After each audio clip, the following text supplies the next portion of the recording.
Papasukin na po namin siya. Then tatawag po kami ng medical team para po siya ay aming ma-examine. And then after po niyan, pagka okay na po naman yung kanyang health, hihintayin na po namin yung contempt order. And then dito na po siya mag-stay.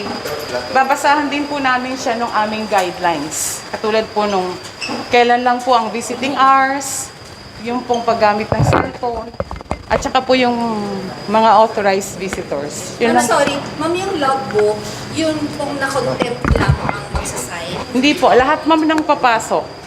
Maglalag Pati din yung po. Opo, maglalag din po siya. And then, ito na po yung ating facility. Meron po tayong CR for female, meron tayong CR for male. Dito po usually ginagawa yung pag-examine po ng doktor. And then, dito po pala they are provided with meals. Breakfast, lunch, and dinner. Yan na po yung ating, yan na po yung room nila.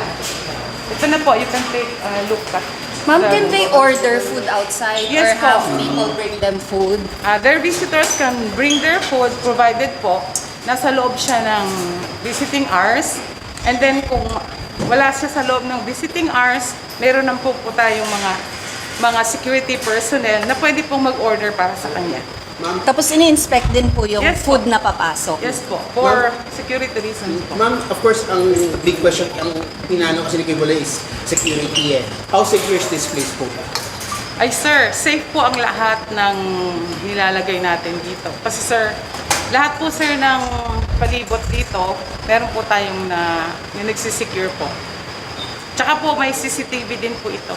Is this bulletproof yung sala? Ay, hindi naman po sir. Hindi naman. Ilan po yung kasya dito? So far sir, dalawa po kasi. Ito, isa doon. Pero may detaining tayo ngayon. Opo, meron po kasi tayong detaining ngayon. Opo. Alin ang ginagamit po niya? Yung po sa loob. Meron pa doon. May cleaner po. May kama, comfortable naman yung kama. Yes po. We provide po the bed and the beddings and the cleaning po. What security po yung sinabi? Yung magpapantay po? Pwede bang hindi ko sabihin? Okay. Yun lang. Okay. Mabalisan po yung iga. Alin po? Mabalisan po yung iga. Saan po yung bed? Meron po doon. Ito yung mga kwarto. Sa loob. Lalagyan mo na camera. Opo, meron po doong bed. So hindi namin pwedeng pasukin because there's someone Opo, inside. meron po. Nandun po kasi yung gamit niya. Hindi din po. Pareho po kasi. Dadaanan natin yung room natin. Paano ba mag-abot sila nung iba pang meeting? Pwede ba? May interaction ba sila? Or Pwede naman po sir. Wala naman pong problema sa ganun. Ma'am, anong visiting hours?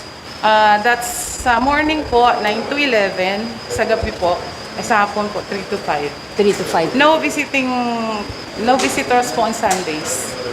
So Monday to Saturday. Ma'am, paano po pag kunyari po adjourn or nag-break po yung Congress? Operational pa rin po ba ito? Yes po. This is 24/7 po.